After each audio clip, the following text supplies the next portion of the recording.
ഉടയോന്റെ റാഹത്ത് പൂവിട്ട നാട് ഖുറായെന്ന പോരീശ നാട്.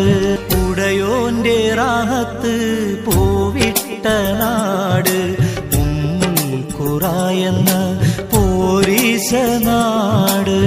ആരാധ്യനല്ലാഹു വാഴ്ത്തിയ ദേശം അതിരറ്റ റഹ്മത്ത് പൂത്ത പ്രദേശം. ആരാധ്യനല്ലാഹു വാഴ്ത്തിയ ദേശം അതിരറ്റ റഹ്മത്ത് പൂത്ത പ്രദേശം.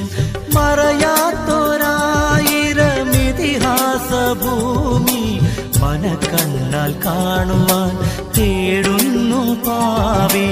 ഉടയോന്റെ റാഹത്ത് പൂവിട്ട നാട് ഖുറായെന്ന